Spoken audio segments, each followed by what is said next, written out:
Shalom Bapak Ibu Saudara terkasih di dalam Tuhan. Puji syukur kepada Tuhan, hari ini kita boleh bersama-sama lagi di dalam Indah Bersamamu, renungan singkat di dalam YouTube channel saya. Puji Tuhan Bapak Ibu Saudara, hari ini tepat 1 Desember di mana kita boleh memasuki bulan yang baru, bulan yang penuh dengan magical moment. Karena di bulan-bulan ini saya yakin semua kita sudah mulai merasakan euforia dari Natal di mana-mana. Entah itu di mall, entah itu dimanapun, lagu-lagu Natal mulai berkumandang. Dan tentunya kita akan menyambut bulan ini dengan penuh sukacita, dengan penuh dengan harapan baru memasuki bulan yang baru. Kita boleh menikmati berkat Tuhan yang lebih lagi. Nah, bagaimana kita bisa menikmati berkat Tuhan yang lebih lagi? Semua itu bergantung kepada pikiran kita. Manusia dianugerahi oleh Tuhan pikiran yang jauh lebih canggih daripada makhluk hidup lainnya, Bapak Ibu Saudara. Karena manusia dapat memikirkan banyak hal dalam waktu yang bersamaan.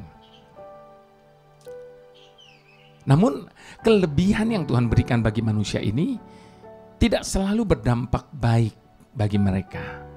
Bahkan justru seringkali berdampak buruk bagi mereka sendiri. Kenapa? Karena pada akhirnya itu menjadi bumerang bagi dirinya sendiri. Karena mereka bisa memikirkan banyak hal dalam waktu yang bersamaan, akhirnya mereka justru diserang oleh pikiran-pikiran mereka sendiri. Nah, itu sebabnya hati-hati dengan pikiran kita.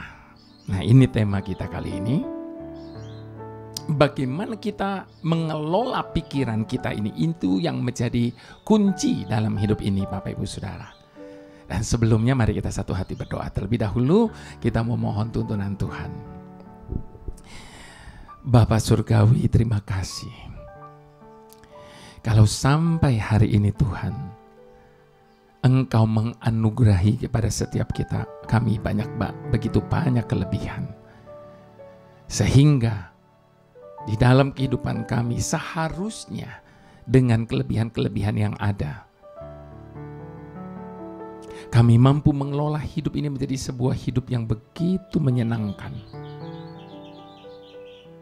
Namun pada kenyataannya, seringkali kami justru mengalami banyak hal oleh karena kesalahan kami sendiri. Seringkali kami tidak mengelola pikiran kami dengan baik. Sebagaimana bangsa Israel yang selalu mengeluh dan menggerutu dan mempunyai prasangka buruk tentang Engkau. Demikian juga dengan kami. Berapa sering kami mengeluh dalam hidup ini. Berapa sering kami menggerutu. Bahkan berapa sering kami mempunyai pemikiran yang buruk tentang Engkau, Tuhan. Maafkan kami, Bapa. Lewat konten ini, biarlah Engkau mengajar kami bagaimana kami mengelola pikiran kami. Terima kasih Bapa, dalam nama Yesus, haleluya, amin. Baik Bapak Ibu Saudara, Mazmur 34. Senang sekali dengan Mazmur. Mazmur 34 ayat yang kedua sampai ayat ke-22. Aku hendak memuji Tuhan pada segala waktu, puji-pujian kepadanya tetap di dalam mulutku. Karena Tuhan jiwaku bermegah, biarlah orang-orang yang rendah hati mendengarnya dan bersuka cita. Muliakanlah Tuhan bersama-sama dengan aku. Marilah kita bersama-sama memasyurkan namanya. Aku telah mencari Tuhan, lalu Ia menjawab aku dan melepaskan aku dari segala kegentaranku. Tujukanlah pandanganmu kepadanya, maka mukamu akan berseri-seri dan tidak akan malu tersipu-sipu. Orang yang tertindas ini berseru, dan Tuhan mendengar. Ia menyelamatkan dia dari segala kesesakannya. Malaikat Tuhan berkemah di sekeliling orang-orang yang takut akan dia, lalu meluputkan mereka. Kecaplah dan lihatlah betapa baiknya Tuhan itu. Berbahagialah orang yang berlindung padanya. Takutlah akan Tuhan, hai orang-orangnya yang kudus, sebab tidak berkekurangan orang yang takut akan dia. Singa-singa muda kelaparan, merana kelaparan. Tetapi orang-orang yang mencari Tuhan tidak kekurangan sesuatu pun yang baik. Marilah anak-anak, dengarkanlah aku. Takut akan Tuhan akan kuajarkan kepadamu. Siapakah orang yang menyukai hidup, yang mengingini umur panjang untuk menikmati yang baik?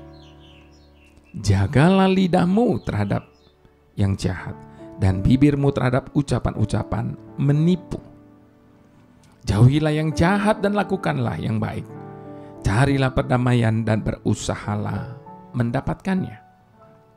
Mata Tuhan tertuju kepada orang-orang benar, dan telinganya kepada teriak mereka minta tolong. Wajah Tuhan menentang orang-orang yang berbuat jahat untuk melenyapkan ingatan kepada mereka dari muka bumi. Apabila orang-orang benar itu berseru-seru, maka Tuhan mendengar dan melepaskan mereka dari segala kesesakannya. Tuhan itu dekat kepada orang-orang yang patah hati, dan ia menyelamatkan orang-orang yang remuk jiwanya. Kemalangan orang benar banyak, tetapi Tuhan melepaskan dia dari semuanya itu. Ia melindungi segala tulangnya, tidak satu pun yang patah. Kemalangan akan mematikan orang fasik, dan siapa yang membenci orang benar akan menanggung hukuman. Tuhan membebaskan jiwa hamba-hambanya, dan semua orang yang berlindung padanya tidak akan menanggung hukuman. Ayat yang ke-18, Bapak Ibu Saudara, tadi dikatakan apa?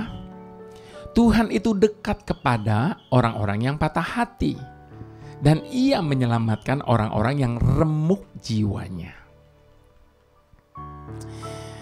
Bapak Ibu Saudara, semua kita tentu pernah mengalami patah hati.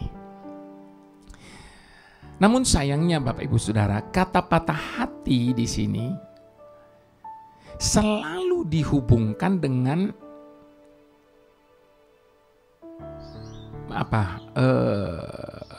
putus dari pacar. Nah, patah hati di sini Bapak Ibu Saudara konteksnya tidak sesempit yang selama ini diartikan tadi, yaitu putus cinta. Namun patah hati dalam hal ini adalah mungkin disebabkan oleh karena kehilangan,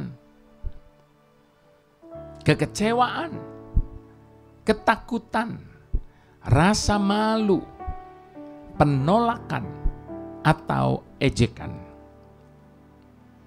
Ketika kita mengalami hal-hal ini, kita bisa saja patah hati.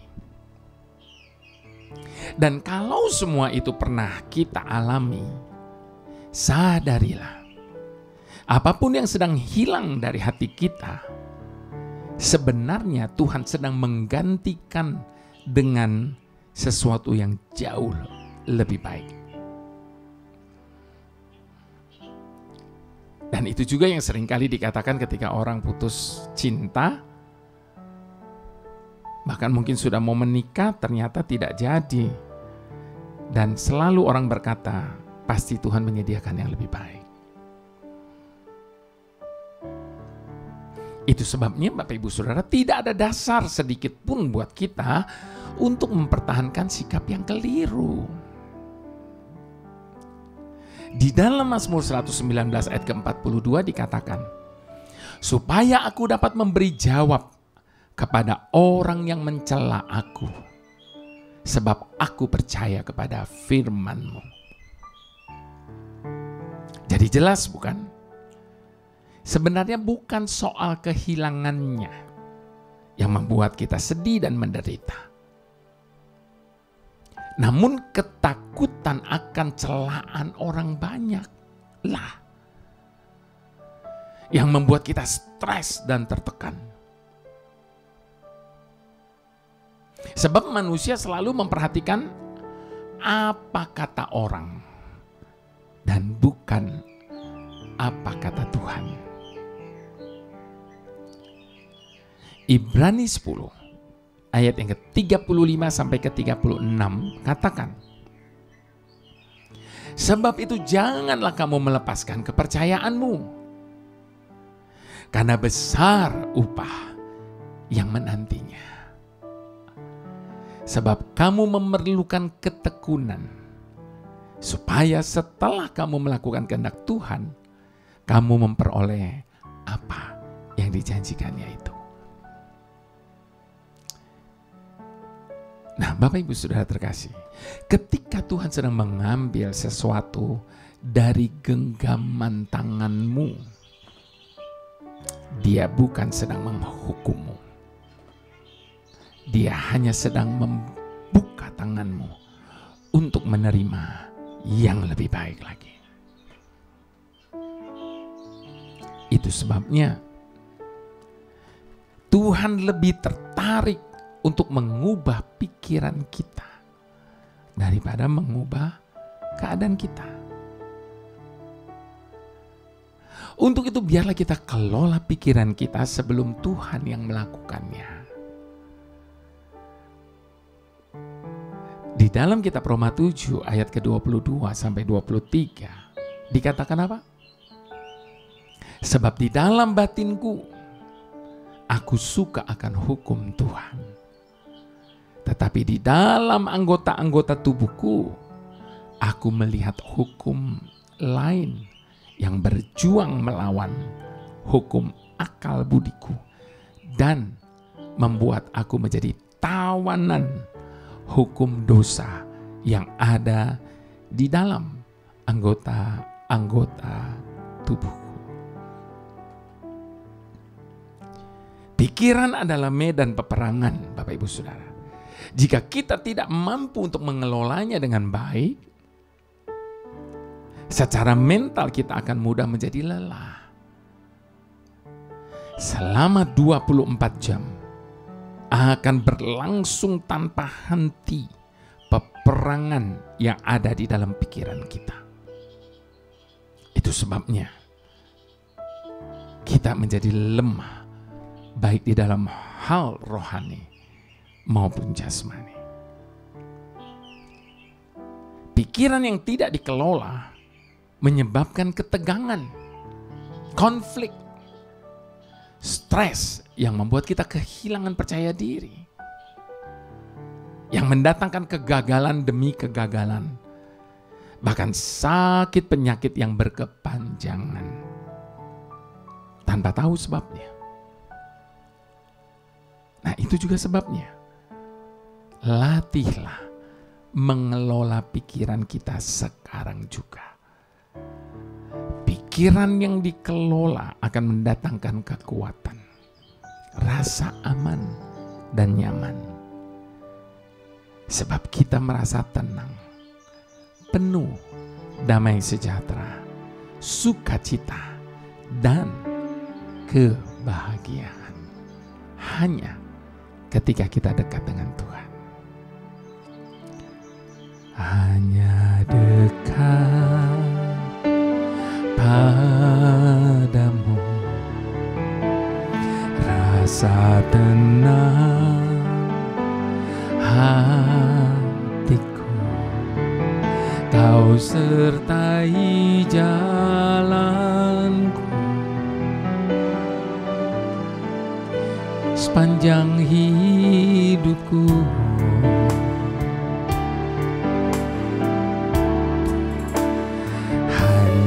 Dekat padamu ada kekuatan baru, Kaulah perlindunganku, keselamatanku.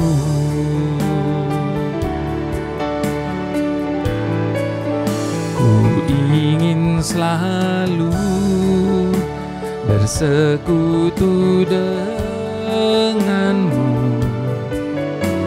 menikmati hadiratmu.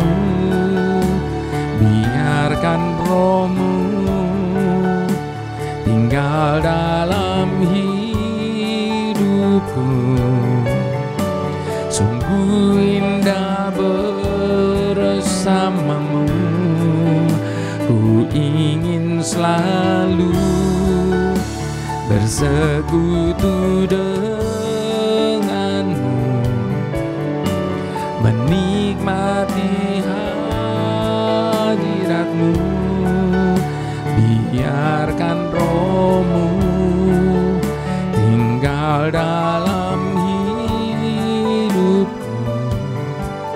Sungguh indah bersamamu selamanya. Ketika kita dekat dengan Tuhan, Bapak Ibu Saudara, maka kita baru akan merasakan ketenangan yang sesungguhnya. Terlebih lagi ketika Dia menyertai kita di sepanjang jalan hidup kita. Apalagi yang perlu kita takutkan dalam hidup ini? Itu sebabnya dekatkan diri kita kepada Tuhan setiap saat. Nikmati hadirat-Nya. Sebab disitulah Tuhan memulihkan keadaan kita, memulihkan kekuatan kita. Sungguh tidak ada yang terlebih indah selain kita tinggal bersamanya. Hanya dekat padamu, rasa tenang hatiku. Kau sertai jalanku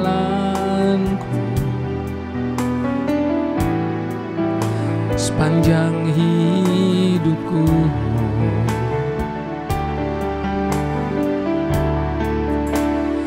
Hanya dekat padamu ada kekuatan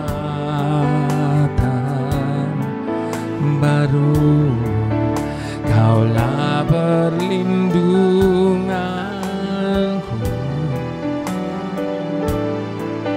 keselamatanku.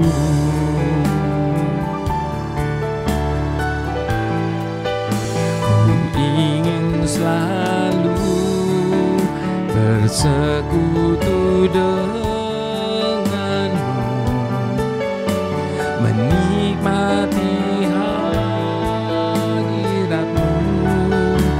Biarkan rohmu tinggal dalam hidupku.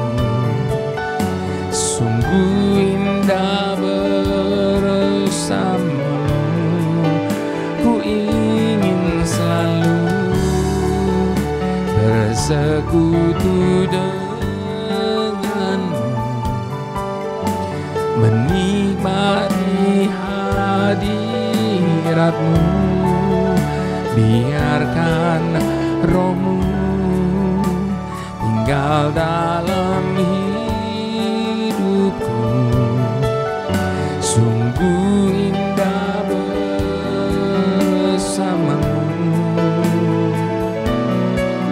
Sungguh indah bersamamu.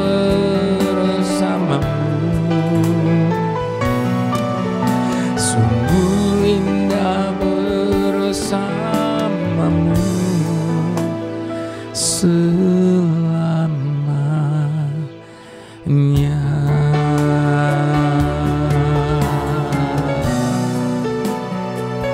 Selama-lamanya indah bersamamu, menikmati hadiratmu Tuhan. Oh,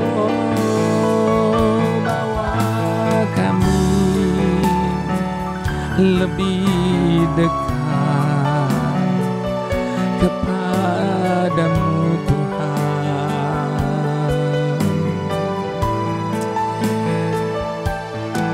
Dekatkan diri kepada Tuhan.